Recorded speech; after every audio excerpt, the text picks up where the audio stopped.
Hello everyone, welcome to my channel. Today I am going to discuss about the Gibbs-Helmholtz equation. Gibbs-Helmholtz equation deals with the Gibbs free energy G and the Helmholtz free energy A. And from this equation, uh, you can find what is the effect of change of temperature on Gibbs free energy G at constant pressure, and what is the effect of temperature on Helmholtz free energy A at constant volume. So, these two you can easily find from the Gibbs-Helmholtz equations, and there are, you can see that there are two sets of the Gibbs-Helmholtz equation. One set is for the Gibbs free energy and another set is for the Helmholtz free energy, and for each set there are four forms of equation. These all four forms of equation, these all forms of equations are known as Gibbs-Helmholtz equation. Now today I will derive the equation for the Gibbs free energy G, and by following the same way you can easily derive what is the you can easily derive the Gibbs Helmholtz equations for the Helmholtz free energy A. Now let us start the derivation.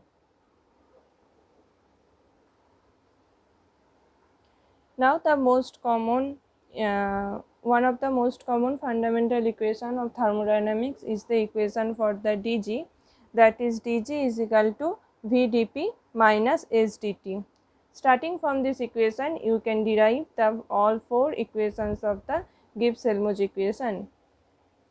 Now dg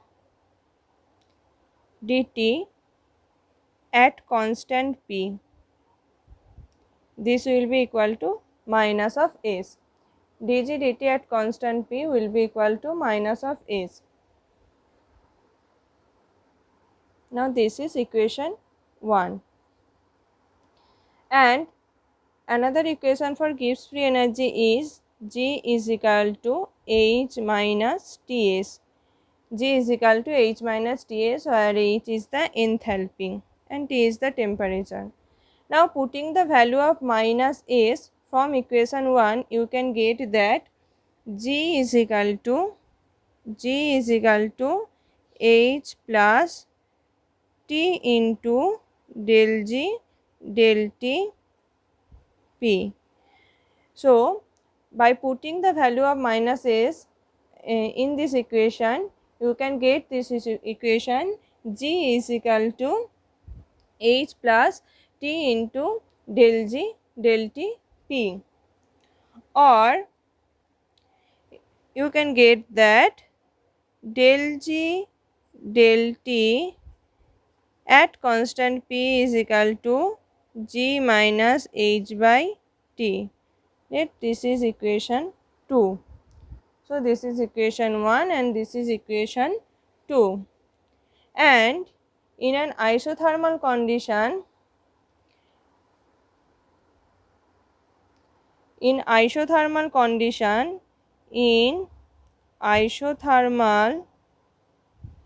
condition, that means T is equal to constant.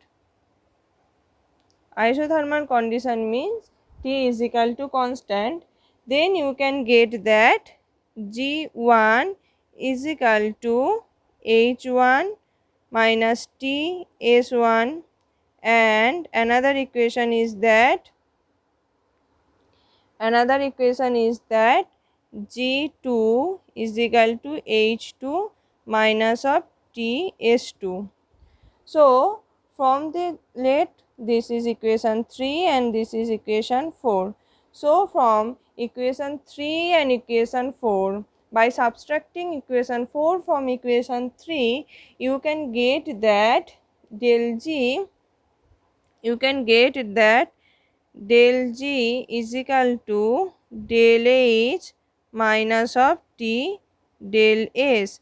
del G is equal to del H minus of T del S, where del S is equal to S2 minus S1, where del S is equal to S2 minus S1. Now what is the value of S? The value of S is equal to del G del T P. So what will be the value of del S? The value of del S will be del S, that is S2 minus S1. This will be minus of del of G1 by del T minus del of, sorry, this is G2, G1 del T at constant P. This will be the value of del S. This will be the value of the del S. From this equation, that is minus S is equal to del G del T P, you can get the value of del S is equal to this, and the del of this means that this is equal to minus of del of G2 minus G1 by del T at constant P. This means del S is equal to minus of del G del T at constant P. This is the equation for del S. This is the equation for del S. Del S is equal to minus of del G by del T at constant P. This is the equation for the del S.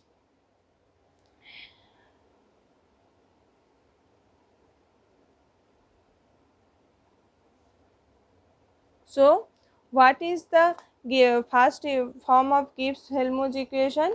That was the del G, that was the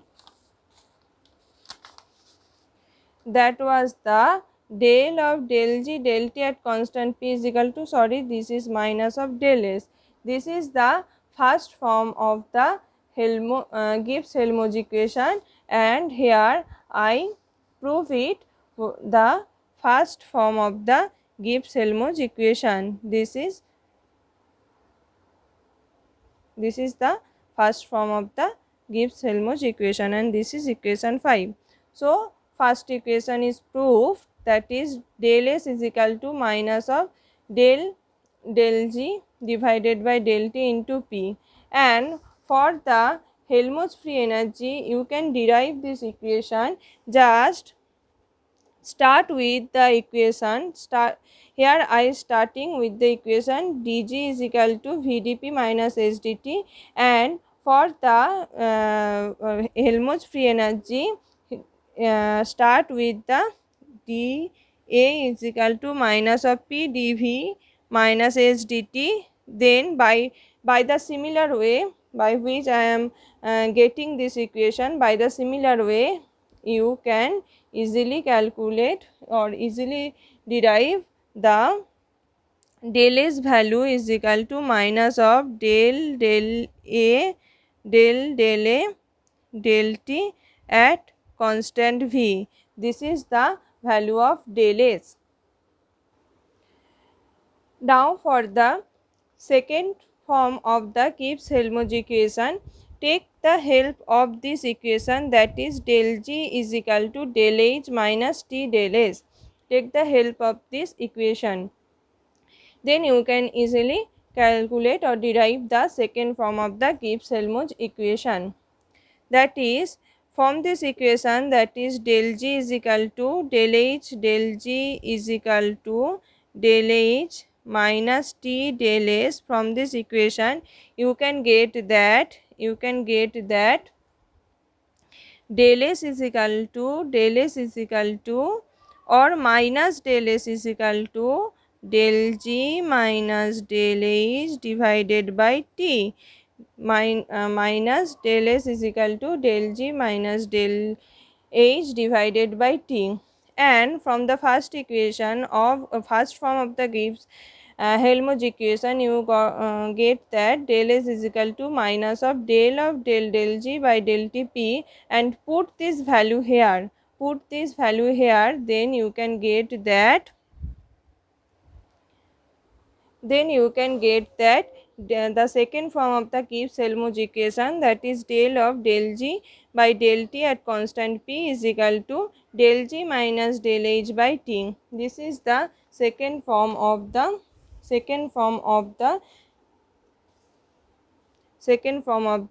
Gibbs-Helmholtz equation. This is so. These two equations are proved. Now third equation is del of del G by T divided by del T at constant P is equal to minus del H by T square. This is also true for del of G by T divided by del T at constant pressure is equal to H by T square. Same thing is true when this del is not here. So let's start the third derivation. Now this is the one form of the Gibbs-Helmholtz equation. So for this derivation, we just need to do simple differentiation. That is, here the differentiation is with respect to T, del of del T, and differentiation is G by T. Let's here first function is G and second function is 1 by T. Now for this differentiation, simple differentiation law, that is second function unchanged, differentiation of first function, and this is at constant P, second function unchanged, differentiation of first function, plus of first function unchanged, differentiation of second function. So from this simple differentiation law, you can get that this is equal to 1 by T del G del T at constant P minus of G by T square, Now this del G del T at constant P is equal to minus S. I proved it earlier. That is del G del T P is equal to minus S. Put this del G del T P as minus S. You can get that this is equal to minus S by T minus of G by T square, minus S by T minus of G by T square. So this is equal to minus of G plus Ts divided by T square. So there is a equation I wrote also. This is G is equal to H minus Ts, or G plus Ts is equal to H. So here put the value of G plus Ts as H. You can get that this is equal to minus H by T square. So minus H by T square. So the third equation is also proved, that is del of del T G by T at constant P is equal to minus H by T square. This is the third form of the Gibbs-Helmholtz equation. So you don't need to know the full derivation of the of this Gibbs-Helmholtz equation. You just need to remember what is the ultimate form of the Gibbs-Helmholtz equation for the exam purpose. But I am telling here in detail for your conception. If you are practicing in and if you are do it by yourself, then you can easily understand what is the derivation of it. These are very easy derivation. These all are very easy derivation. So the third form of this equation is also I am getting, that is del of del T. The differentiation is on the G by T, that is here function is G by T, and differentiation occur at constant pressure. This is equal to minus H by T square. This is the third form of this Gibbs-Helmholtz equation. And the fourth form, is that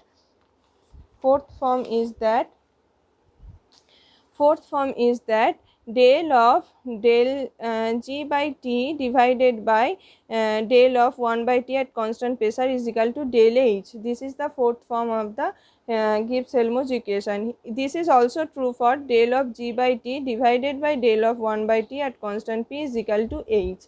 This is also true. If you know one, then you can derive other one also. So this is the fourth form of this equation, and this fourth form is, you can easily derive this fourth form of this equation from this third form. That is, the third form we are getting del of del T G by T is equal to minus H by T square is equal to minus H by T square. This is the third form. Now write it down as del of G by T divided by del T, and this T square is here, that is T square is equal to minus of H, or you can write it as del of G by T divided by del T by T square is equal to H. This minus is here.